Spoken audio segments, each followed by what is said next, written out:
Être célèbre n'est pas toujours facile, surtout de nos jours. Quand des journalistes et des caméras traquent tous vos mouvements, le moindre écart de conduite est immédiatement porté sur la place publique. Je n'ai pas eu de relation sexuelle avec cette femme. Bien sûr, dans le lointain passé, ceux qui gouvernaient n'avaient pas ce problème. Ils étaient à l'abri des gros titres et des journaux à sensation. Du moins jusqu'à aujourd'hui. Car dans cette émission, nous allons déterrer tous les ragots sur une famille restée tristement célèbre. Sur le pape, qui s'est avéré être une femme, et sur l'époque la plus scandaleuse de toute l'histoire pontificale. Nous allons vous dévoiler la face cachée des prélats romains.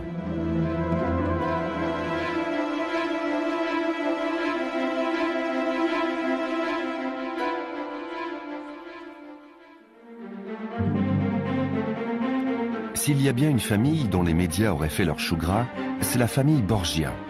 Aujourd'hui encore, le nom reste synonyme d'ambition, de débauche, de trahison et de meurtre.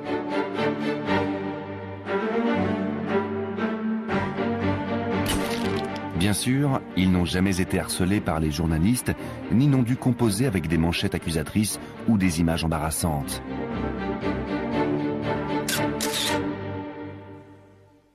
De toute façon, l'Église était alors toute puissante. Et une dynastie aussi corrompue n'aurait probablement pas toléré la liberté de presse.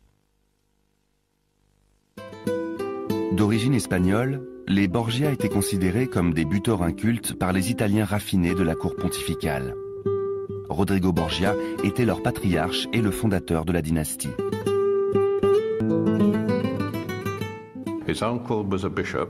Il avait un oncle évêque qui a fini par devenir pape. Rodrigo l'a accompagné à Rome, et là il a été couvert d'honneurs et de bénéfices qui ont fait de lui un des cardinaux les plus riches. Nommé vice-chancelier du pontificat, c'est devenu un décideur politique et un homme d'influence. Il est resté sous 4 papes, ce qui prouve qu'il était perspicace et bon administrateur. À certains égards, il vivait avec parcimonie. Rodrigo devient Alexandre VI en 1492. Pour assurer son élection, il n'hésite pas à multiplier les pots de vin et à acheter les voix. Mais le nouveau pape est un homme à femme, et à l'instar de certains de nos chefs d'État, il ne voit aucune raison de laisser sa charge entraver ses désirs. Il aimait les femmes, et les femmes le lui rendaient bien. Il a eu d'innombrables liaisons qui ont duré plus ou moins longtemps. C'était un homme avec un certain appétit sexuel.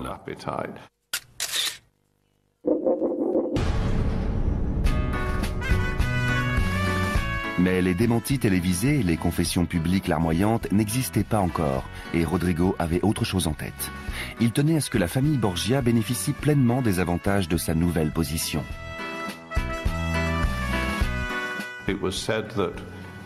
L'histoire dit que chaque matin, au réveil, il se demandait « Que vais-je faire dans l'intérêt de ma famille aujourd'hui ?» Face à l'interminable défilé des proches et des moins proches qui débarquent à Rome pour y occuper une charge lucrative, un ambassadeur observe avec dépit que 10 pontificats ne suffiraient pas à satisfaire cet essaim de parents. Aujourd'hui, la presse s'en donnerait à cœur joie.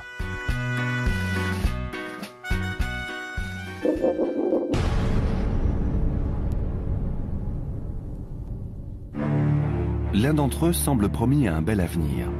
César Borgia est le fils qu'a eu Rodrigo avec une de ses nombreuses maîtresses. En théorie, son statut d'enfant illégitime lui interdit de monter les échelons de la hiérarchie ecclésiastique. Mais quand on veut, on peut. Grâce à divers pots de vin bien placés, César devient cardinal en 1493. C'est le début d'une carrière qui le mène jusqu'au trône pontifical.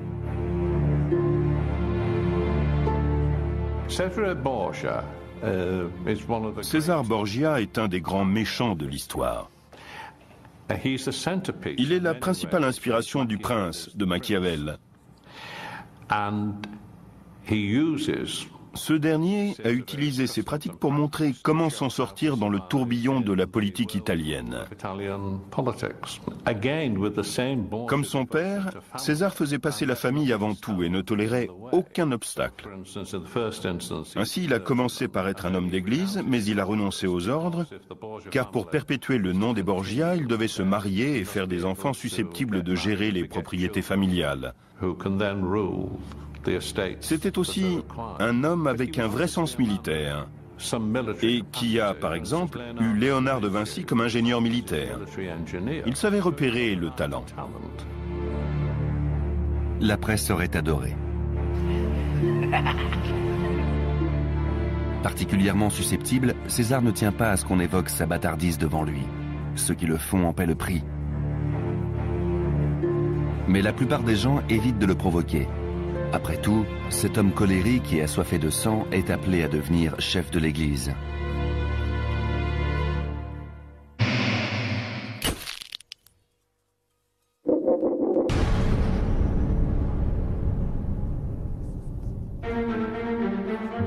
César a deux frères cadets, Jean et Geoffroy. Il ne porte aucun des deux dans son cœur. Il est jaloux de Jean, qu'il considère comme le préféré de son père, et il méprise Geoffroy au point de coucher avec sa femme. Cela dit, Jean ne s'en est pas privé non plus. Entre les trois frères, il n'y a donc aucune sympathie superflue. Ce qui rend les événements du 14 juin 1497 encore plus suspects. Ce soir-là, Jean quitte à la hâte une petite réunion familiale pour aller passer une nuit de passion avec une de ses maîtresses favorites. 24 heures plus tard, on repêche son corps mutilé dans le Tibre.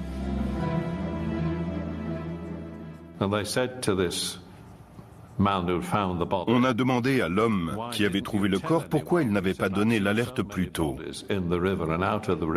Il a répondu « Je vois tellement de corps dans le fleuve, un de plus ou un de moins. » Bien sûr, l'affaire n'a jamais été résolue, mais le corps a été repêché et inhumé.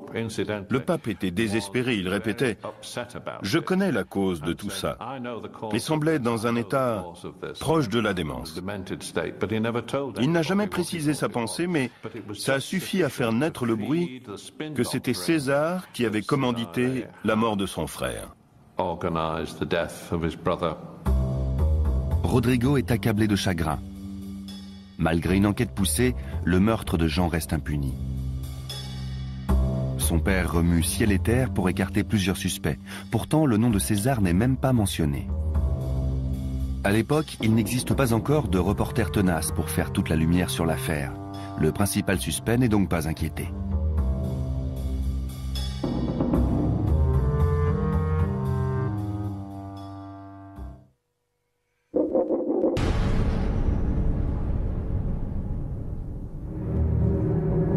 Ainsi, César a assassiné son propre frère.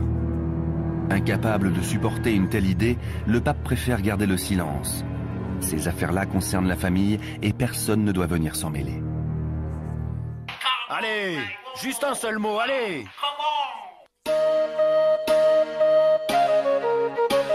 Heureusement pour Rodrigo, il lui reste une fille qu'il aime très tendrement. À la fois belle et intelligente, Lucrèce est une sorte de Lady Di avant l'heure. Lucrèce Borgia est une des plus belles femmes de l'histoire. Il ne faut surtout pas s'arrêter à ce que Donizetti fait d'elle dans son opéra. C'était quelqu'un de gracieux. On sait qu'elle avait une nuque délicate et une poitrine admirable. Ce n'était pas une mauvaise personne, mais son frère César et son père l'ont implacablement exploité pour servir les intérêts des Borgia.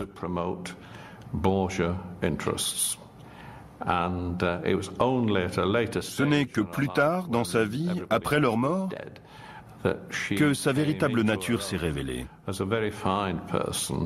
Non seulement elle a soutenu l'art et la culture, Mais elle a aussi fait œuvre de charité et elle a recueilli beaucoup d'enfants, y compris ceux de César. Malgré l'amour qu'il lui porte, son père n'hésite pas à l'utiliser comme un outil politique quand ça l'arrange. Elle n'a que 13 ans lorsqu'il la marie à Giovanni Sforza, héritier d'une des familles les plus riches et les plus influentes de Rome. Mais 4 ans plus tard, une meilleure alliance se présente.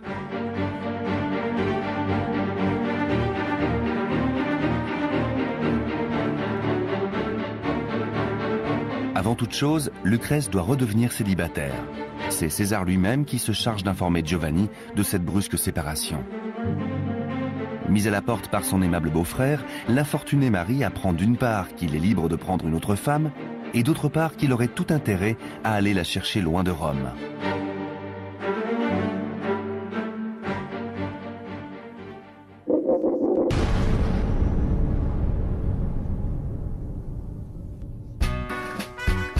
Ainsi donc, le couple se sépare. Mais la rupture doit encore être justifiée officiellement. Rodrigo a une idée de génie. Il propose d'annuler le mariage en expliquant avec le plus grand sérieux que l'union n'a pas été consommée parce que Giovanni est impuissant.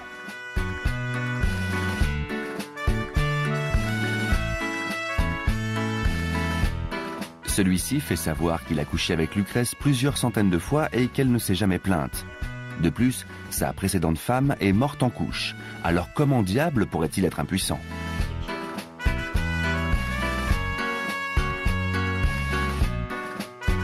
Le pape ne se laisse pas démonter et rétorque que l'enfant ne devait pas être de lui. Humilié, Sforza offre même de prouver sa virilité devant témoins. Mais bien sûr, Rodrigo finit par obtenir gain de cause. L'annulation est prononcée et comme le mariage n'a pas été consommé, Lucrèce est déclarée vierge.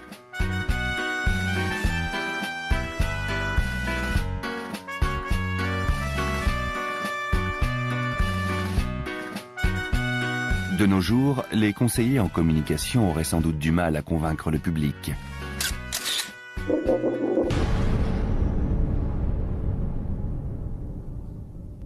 Cependant, la version de la Vierge effarouchée se heurte bientôt à un petit problème. La jeune femme est enceinte de 6 mois. Pas de Giovanni, mais du charmant page qui l'a réconforté après la mort de son frère Jean.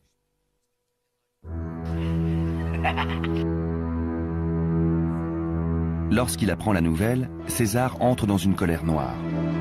Au lieu de se faire oublier, le page court se jeter aux pieds de Rodrigo et implore sa pitié. Mauvaise idée. Peu après, son corps est à son tour repêché dans le Tibre. César a encore frappé.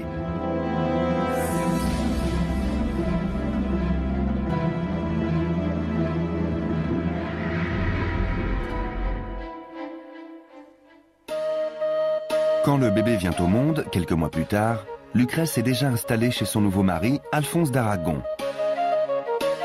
Il est le frère de la femme de Geoffroy, si généreuse de ses faveurs avec les frères Borgia.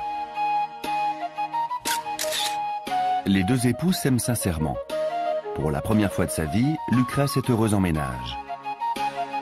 Mais cet amour n'atténue pas l'emprise étouffante de son frère.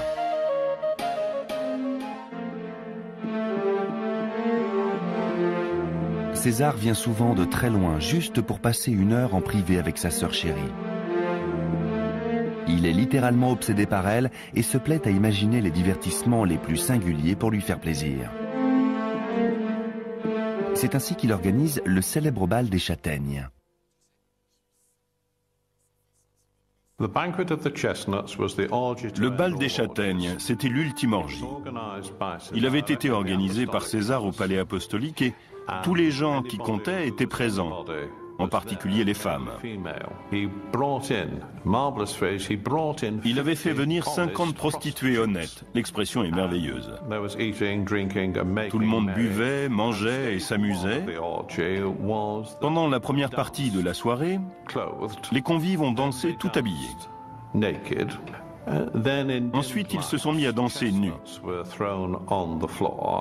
Et puis, les lumières ont été tamisées, on a jeté des châtaignes par terre et les femmes nues, les prostituées honnêtes, ont été chargées de les ramasser. Enfin, il y a eu le grand final. On a apporté des vêtements richement ornés pour les offrir aux 3 hommes qui parviendraient à forniquer avec le plus grand nombre de femmes. J'ignore quel fut le résultat du concours.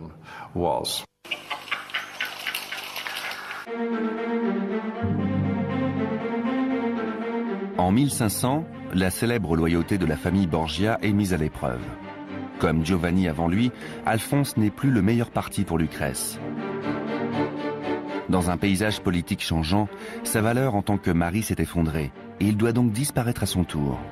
César sait comment gérer les situations embarrassantes.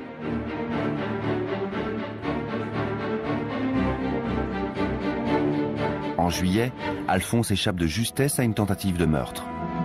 Et c'est bien sûr par une coïncidence tragique qu'il succombe à une hémorragie interne à peine 1 mois plus tard.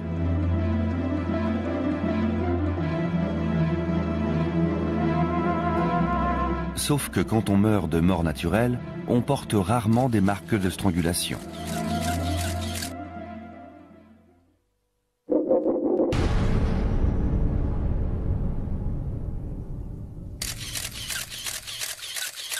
De nos jours, une telle affaire ferait forcément scandale. Les journalistes finiraient par trouver un témoin ou par obtenir une photo.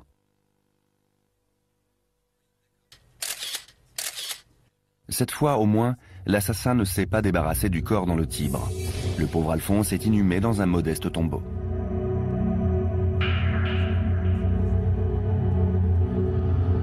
Les hommes politiques modernes n'ont rien inventé. Rodrigo promet une enquête sur la mort de son gendre, mais ô surprise, sans succès.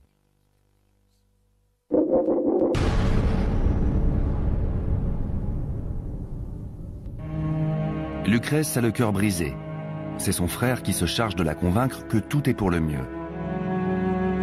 De retour au bercail, la veuve reprend son ancienne vie, les Borgia resserrent les rangs.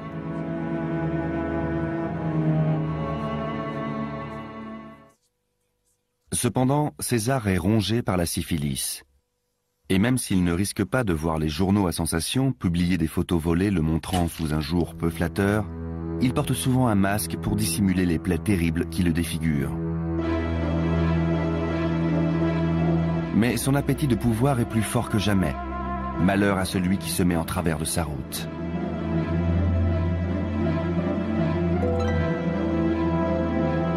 Sa méthode préférée pour en finir avec ceux qui l'ont contrarié est le poison.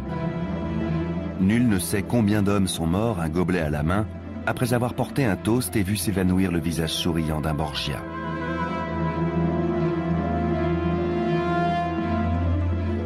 C'est donc par un étrange caprice du destin que Rodrigo meurt à son tour en 1503, après avoir accidentellement bu une coupe empoisonnée destinée à une autre des malheureuses victimes de son fils.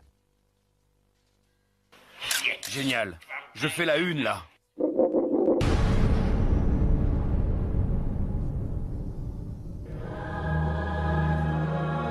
César lui-même parvient à échapper à ses nombreux ennemis à Rome en trouvant la mort au cours d'une campagne militaire en Espagne en 1507. Quant à Lucrèce Borgia, qui sera plus tard stigmatisée par l'histoire, elle meurt en couche en 1518 à 39 ans.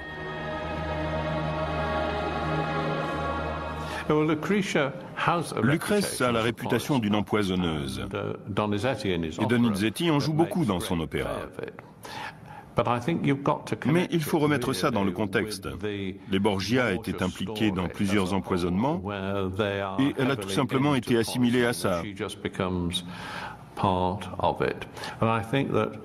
Je pense que Lucrèce n'était pas une empoisonneuse, contrairement à d'autres membres de la famille. La famille Borgia a peu à peu sombré dans l'oubli. Le rêve de Rodrigo, qui voulait fonder une grande dynastie, ne s'est pas réalisé. Il a pourtant réussi à immortaliser son nom. Aujourd'hui, les Borgia symbolisent ce que l'humanité a de plus vil.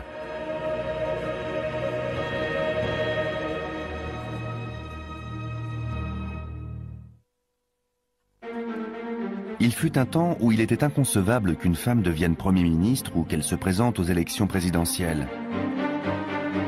On n'imaginait même pas qu'un jour, elle dirigerait les plus grands journaux et occuperait des postes clés dans le monde des affaires. Les femmes ont été tenues à l'écart tout au long de l'histoire. Aujourd'hui encore, il y a beaucoup de choses auxquelles elles n'ont pas accès. Le pontificat en particulier est un domaine exclusivement masculin. Qu'ils soient bons ou mauvais, honnêtes ou corrompus, les papes ont toujours été des hommes. L'idée d'une femme à la tête du Saint-Siège reste impensable. Encore que, une femme aurait-elle pu régner sur l'Église sans que personne ne s'aperçoive de la supercherie?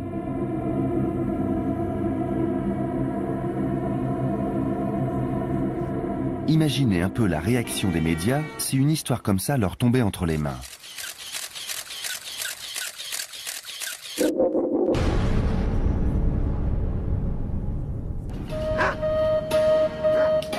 Au milieu du IXe siècle, Rome n'est plus la cité de marbre monumentale de l'Antiquité et pas encore la ville sublime des églises et des palais de la Renaissance. À ce stade de son histoire, c'est un trou perdu. Son seul intérêt, c'est qu'elle est la patrie des papes et donc le centre spirituel de la chrétienté.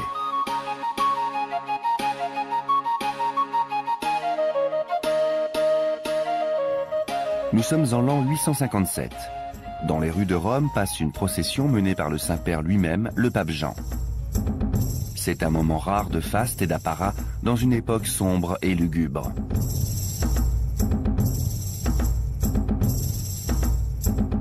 Soudain, le souverain pontife s'arrête net et s'effondre au sol. Sous les yeux horrifiés des spectateurs qui se précipitent à son secours, il se met à hurler en se tordant de douleur. On réclame à grands cris un médecin. Au milieu de la confusion générale, le pape laisse échapper une terrible plainte. Soudain, du sang coule sur le pavé. Aussitôt, on relève la robe pontificale avec le plus grand soin.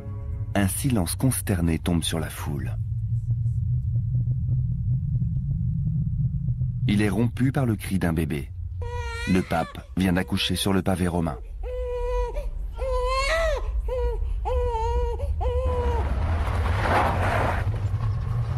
De nos jours, les photos se seraient vendues à prix d'or. Juste une dernière photo. Voici donc l'histoire du pape Jean, ou plutôt de la papesse Jeanne, une femme qui exerçait un métier d'homme dans un monde d'hommes. C'est resté une figure controversée de l'histoire religieuse pendant plusieurs siècles. Le sujet est toujours d'actualité à l'époque de la Réforme et de la scission protestante. Entre autres choses, les protestants accusent les catholiques de vouloir éliminer la papesse de l'histoire religieuse. De son côté, Rome réfute toute l'histoire comme une ignoble calomnie inventée par les hérétiques pour ridiculiser l'Église et la discréditer.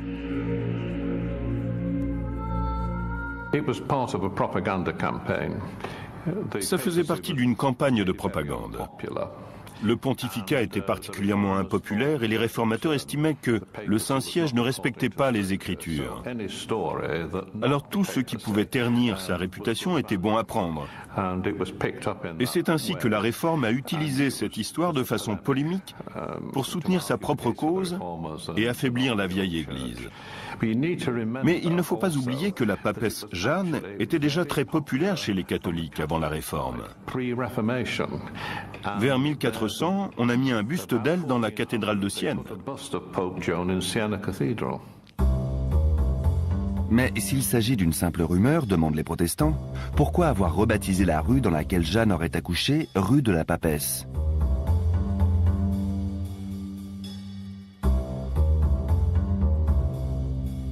Martin Luther, le célèbre réformateur du XVIe siècle, affirme même avoir vu à Rome une statue dédiée à Jeanne et à son fils.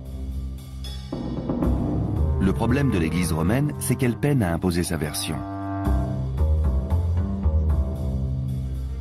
Tout en niant son existence, beaucoup d'ecclésiastiques exploitent la vie de la papesse dans leurs sermons.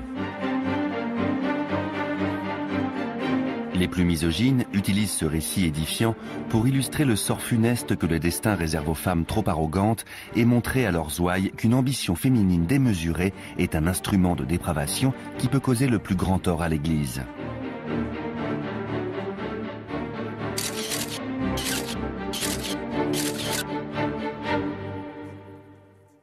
On pourrait croire que plus de 1000 ans plus tard, l'accès des femmes aux positions de pouvoir est devenu une évidence. Mais ce n'est pas l'avis de Rosie Boycott, qui fut la première rédactrice en chef de 2 grands quotidiens britanniques. Les articles sur des femmes qui occupent des postes importants indiquent systématiquement ce qu'elles portent, comment elles sont coiffées et si elles ont des enfants. Pour les hommes, on ne le précise pas. Mais ça fait partie de l'image de la femme. Et ça a quelque chose de péjoratif parce que ça implique que même si elle dirige une entreprise, elle a aussi des enfants et qu'elle n'est donc pas entièrement disponible. On ne dit pas ça à propos d'un homme. La controverse semble toujours aussi brûlante. En réalité, elle est apparue bien avant l'intervention de la papesse Jeanne. Au Ve siècle, l'ordination de femmes prêtres déclenche une violente polémique. Le pape Gélas Ier envoie aussitôt une lettre indignée aux évêques concernés. Nous apprenons avec regret que le dédain envers la religion est tel que des femmes s'acquittent du service des saints autels et accomplissent toutes les autres choses assignées au ministère des seuls hommes.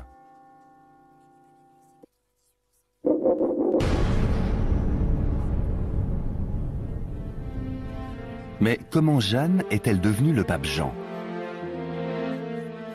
La légende dit qu'elle est née en Angleterre. Elle viendrait d'une famille de missionnaires et serait probablement la fille d'un prêtre, lesquels à l'époque n'étaient pas tenus au célibat. La jeune femme arrive à Rome au milieu du IXe siècle. La misogynie de l'Église n'a pas encore atteint le niveau d'hystérie du Moyen-Âge où les femmes sont considérées comme des hommes incomplets. Mais son sexe interdit à Jeanne d'entrer dans le clergé. C'est totalement exclu. Si elle veut grimper les échelons de la hiérarchie catholique, elle va donc devoir employer la ruse.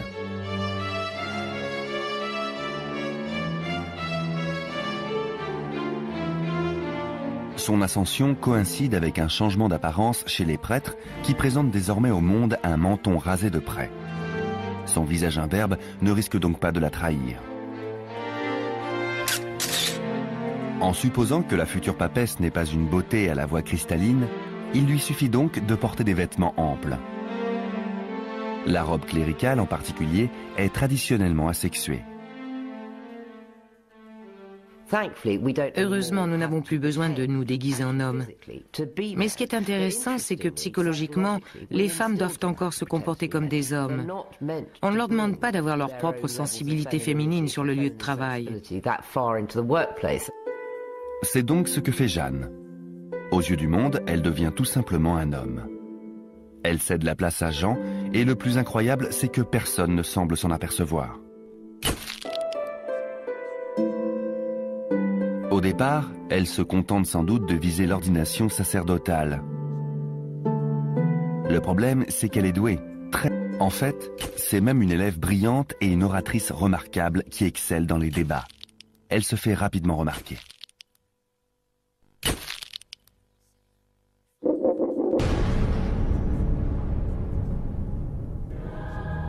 Et pas par n'importe qui. Par ceux qui ordonnent les prêtres, font les cardinaux et élisent les papes. Petit à petit, sa réputation grandit et elle perd peut-être le contrôle de la situation. Enivrée par sa célébrité naissante et décidée à jouer un bon tour aux autorités catholiques, elle finit par se retrouver prise au piège.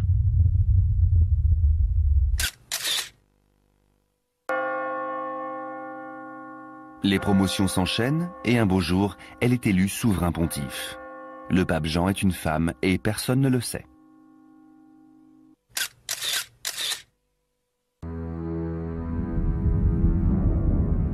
Au bout du compte, comme souvent, c'est l'amour qui a causé sa perte. Car la seule véritable différence entre un pape et une papesse, c'est la capacité à donner le jour. Pour rester à la tête de l'Église catholique, Jeanne aurait mieux fait de ne pas tomber enceinte.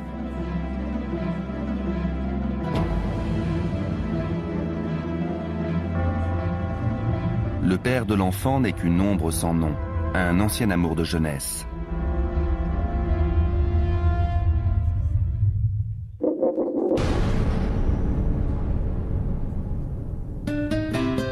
De nos jours, les journalistes poursuivent inlassablement ceux qu'ils soupçonnent d'avoir une aventure avec quelqu'un de connu. Il y a même des magazines entièrement consacrés à la vie privée des stars. Mais en ces temps reculés où la célébrité n'était pas encore une obsession, l'amant de Jeanne a pu rester un ecclésiastique anonyme tout en la regardant s'élever au sommet de l'Église.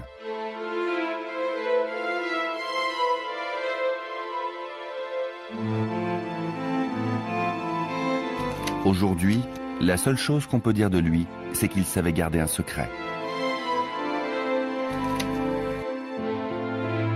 On ignore ce qu'il est devenu.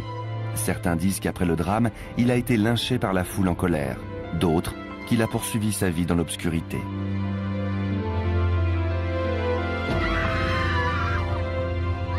Mais qu'est-il censé être arrivé à la papesse Jeanne après son accouchement spectaculaire? Il y a deux versions. La première dit qu'elle est morte en couche.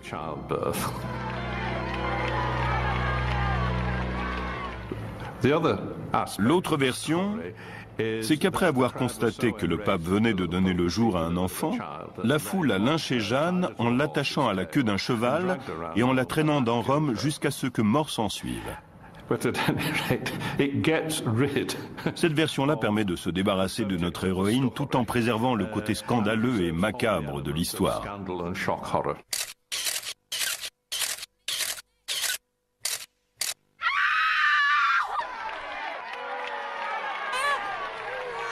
Quant au fils de Jeanne, la légende raconte qu'il a échappé à la fureur populaire et qu'il est ensuite devenu évêque.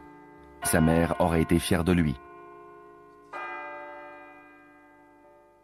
L'histoire de la papesse Jeanne s'achève sur un post-scriptum étonnant. Écoutons plutôt le témoignage du clerc gallois Adam de Usk, qui a assisté au couronnement du pape Innocent VII en 1404 et qui le raconte ainsi. Après s'être détourné avec horreur de la papesse Jeanne, représentée avec son fils près de Saint-Clément, le pape descend de cheval et entre dans Saint-Jean de Latran pour y être intronisé. Là, il s'assied sur la chaise de Porphyre au siège troué, afin qu'un des jeunes cardinaux s'assure de sa virilité.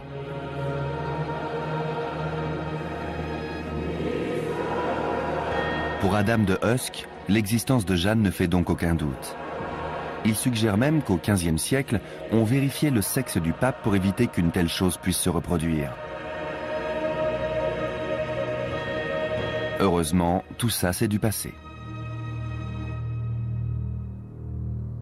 Regardez un peu au G8 et à l'ONU. On n'y voit pas beaucoup de jupes.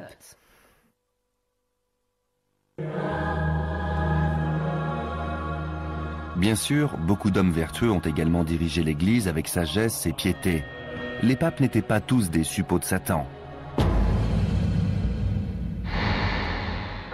Mais même pour ceux qui prenaient leur tâche au sérieux, il y avait des avantages non négligeables. Par exemple, la possibilité d'intervenir dans les affaires laïques. Si le clergé est à la Chambre des Lords, ce n'est pas par hasard. C'est parce qu'il avait un véritable pouvoir politique à l'époque. Les évêques n'étaient pas là que pour défendre l'intérêt de l'Église. Ils influaient sur les décisions politiques du gouvernement.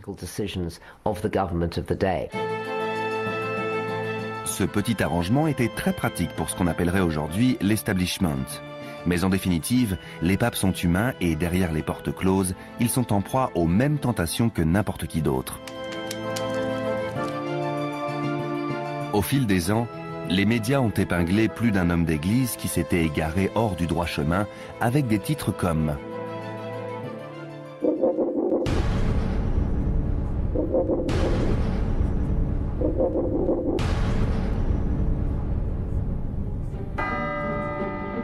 Autrefois, personne n'avait à craindre ce genre de publicité embarrassante. Et la probité affichée par le Saint-Siège dissimulait parfois des turpitudes honteuses. Une corruption qui pouvait même perdurer pendant plusieurs mandats pontificaux. C'est le cas d'une période tristement célèbre qu'on a appelée la pornocratie. La pornocratie, c'est le règne des courtisanes. On désigne ainsi une période où la papauté était sous l'emprise de la noblesse romaine en général et d'au moins deux femmes redoutables en particulier. Ce que voulaient ces femmes et leurs familles, c'était avoir accès aux propriétés pontificales, qui était synonyme d'argent, de pouvoir et de prestige. Elles avaient donc besoin d'un pape qui se plierait facilement à leur volonté.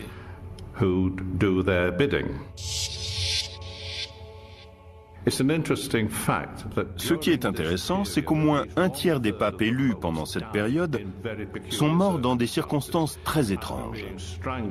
Ils ont été étranglés, empoisonnés, étouffés ou ils ont tout simplement disparu. C'est ça la pornocratie.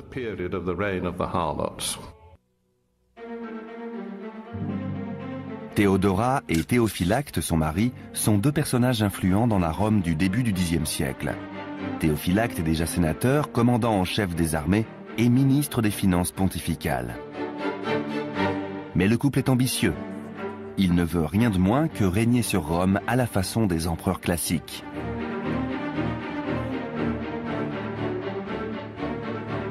Le problème, c'est que l'Église se dresse en travers de leur route.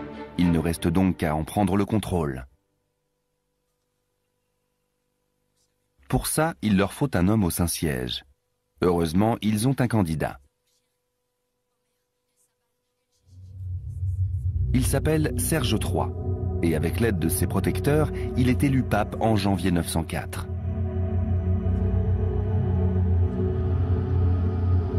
Pour rester en contact avec le Saint-Père et lui rappeler qui commande, Théodora et son mari lui ont offert une petite douceur, leur fille de 15 ans, Marosie.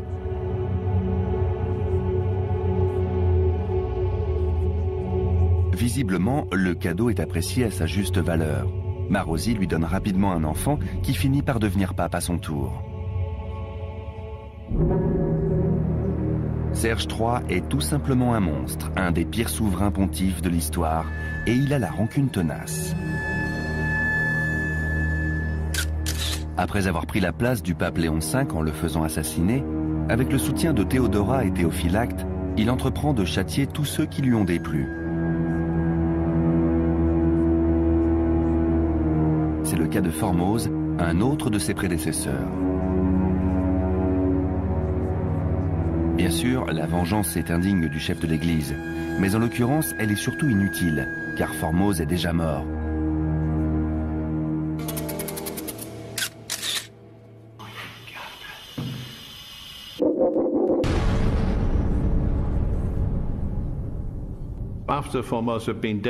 Neuf mois après la mort de Formose, on a exhumé son cadavre. On l'a installé sur un trône, vêtu de ses habits d'apparat pontificaux, et on a organisé un procès. Ça a dû être compliqué, le pauvre homme pouvait difficilement se défendre. Naturellement, il a été jugé coupable. À la suite de ce verdict, toutes ces mesures et toutes ces ordinations ont été déclarées invalides. On a coupé les 3 doigts dont il se servait pour la consécration lorsqu'il était pape. Le procès s'est achevé là-dessus et ils ont jeté son corps dans le Tibre. Tout ça aurait beaucoup déçu les paparazzi, car Formose n'était même pas impliqué dans un quelconque scandale sexuel. Il ne l'aimait pas, c'est tout. Une fois Serge III en place, Théodora et Théophylacte prennent en douceur les rênes du pouvoir dans l'ombre du trône pontifical.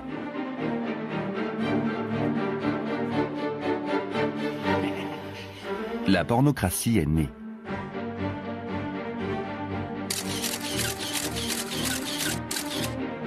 Cependant, les meilleurs plans ont leurs points faibles.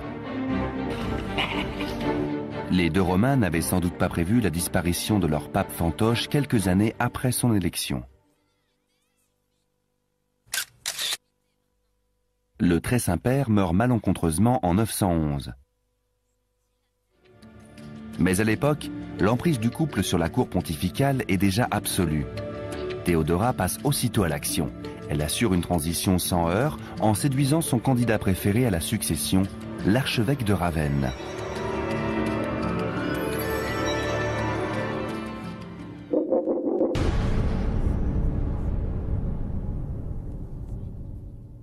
Convaincu de sa vocation et préparé avec soin à son rôle de pape, l'archevêque monte sur le trône sous le nom de Jean X.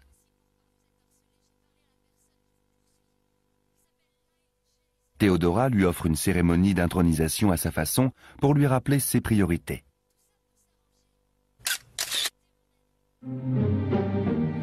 Au début, tout va pour le mieux.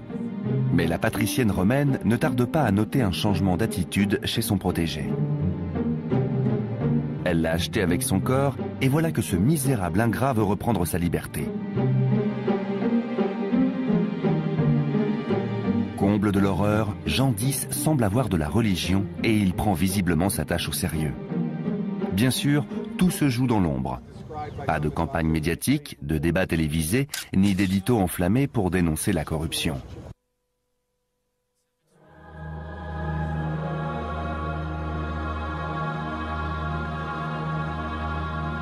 Le pape mène lentement l'Église sur la voie de l'indépendance. Il prend délibérément ses distances avec son ancienne protectrice et ses amis.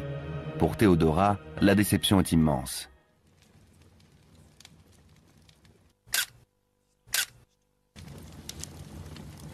Mais en 924, la mort soudaine de la femme de Théophylacte semble régler définitivement la question. Jean X se croit enfin débarrassé de ses pénibles pressions extérieures. Grossière erreur. Marozzi est prête à reprendre le flambeau et elle s'avère tout aussi redoutable que sa mère.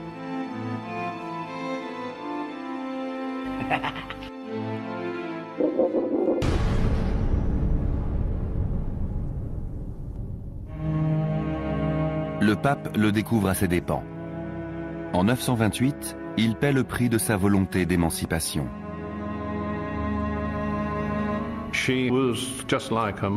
Elle était exactement comme sa mère. Elle l'a déposé parce qu'elle a découvert que les pantins ne sont pas toujours dociles. Elle a découvert que le pape voulait garantir l'indépendance du Saint-Siège afin de traiter certains problèmes épineux, comme par exemple l'invasion des Sarrasins.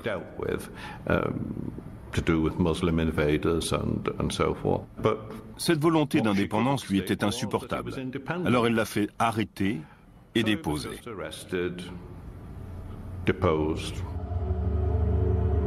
Par une nuit sombre de la même année, le pape Jean X est étouffé avec un coussin. À votre avis, qui a donné l'ordre ?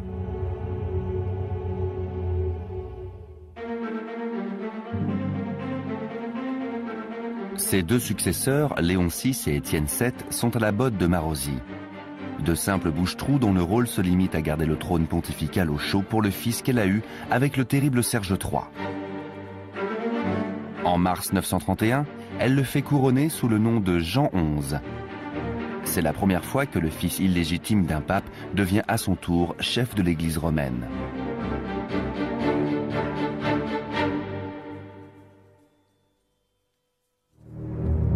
Mais Marozzi a un autre fils, Albéric, qui n'apprécie pas de voir son demi-frère élu souverain pontife.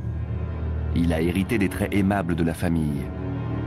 Ambitieux, avide d'argent et de pouvoir, antipathique et terriblement cruel, ce n'est pas le genre d'homme qu'on veut avoir pour ennemi.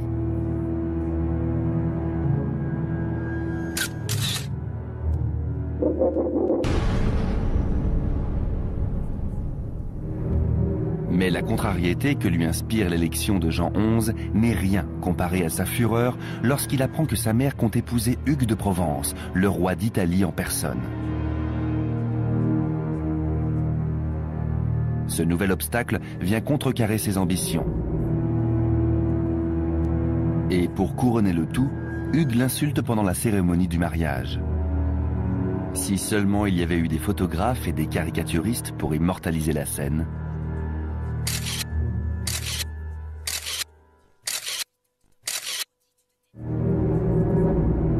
Albéric est avant tout un homme d'action.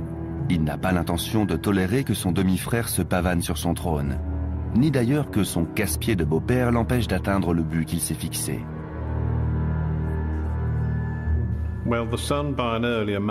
C'était le fils d'un précédent mariage, et il a été mortellement offensé par leur union. Il a jugé que sa position était menacée. Alors il a organisé un coup d'État. Le couple a été tué sans doute par asphyxie parce qu'il n'aimait pas verser le sang. Il préférait une mort discrète. Quant au pape, Albéric l'a écarté en le consignant aux rites sacramentaux et il a pris le contrôle politique du pays. C'était fini pour eux.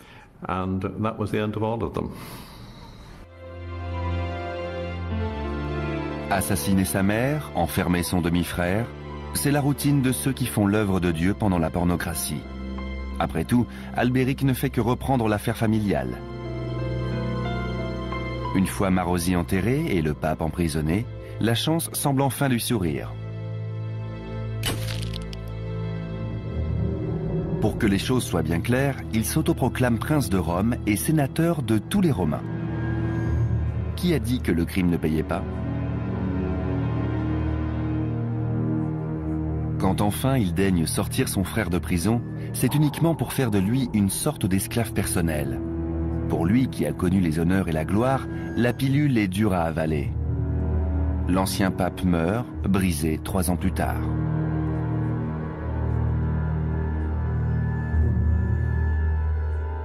La pornocratie s'achève avec la mort du fils d'Albéric, Octavien. Élu pape sous le nom de Jean XII au milieu du Xe siècle, il fait preuve d'une telle corruption morale, financière et politique que les Romains réunissent un concile extraordinaire pour se débarrasser de lui. Ils auraient pu éviter de prendre cette peine car sa sainteté meurt dans son lit, ou plutôt dans le lit d'un autre. Manifestement, le mari jaloux qui l'a tué à coups de marteau ne tenait pas à partager sa femme, pas même avec le Très Saint-Père.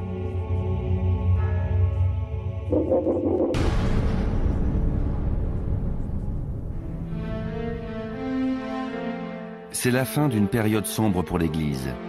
Mais par un étrange paradoxe, la pornocratie, devenue synonyme de débauche sexuelle, a contribué à la mise en œuvre de changements importants.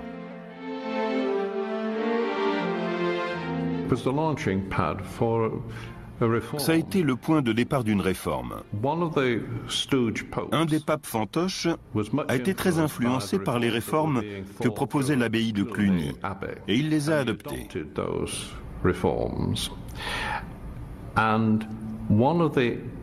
L'un des principaux objectifs était de permettre à l'Église de ne plus être le jouet de l'aristocratie, comme c'était si souvent le cas, et d'empêcher la sécularisation de ses ressources.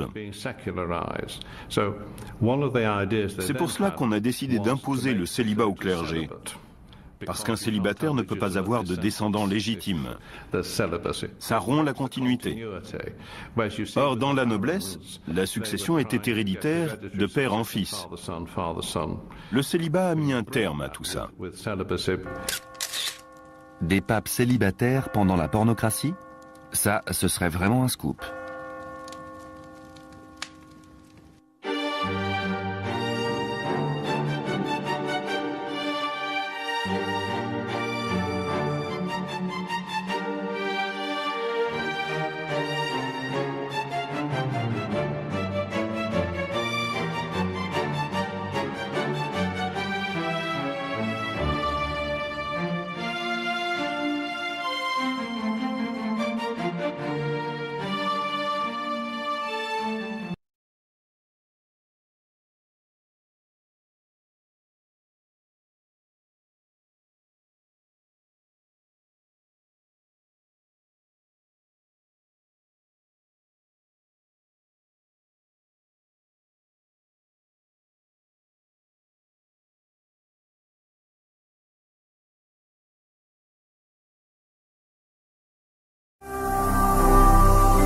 Ne manquez pas de vous abonner à notre chaîne YouTube Jésus-Christ TV, en cliquant sur le bouton s'abonner, juste au bas de la fenêtre de cette vidéo.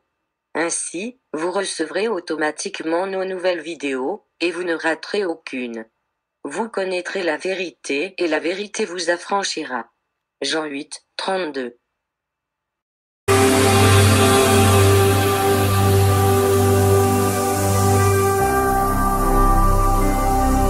Jésus-Christ TV, vous connaîtrez la vérité et la vérité vous affranchira.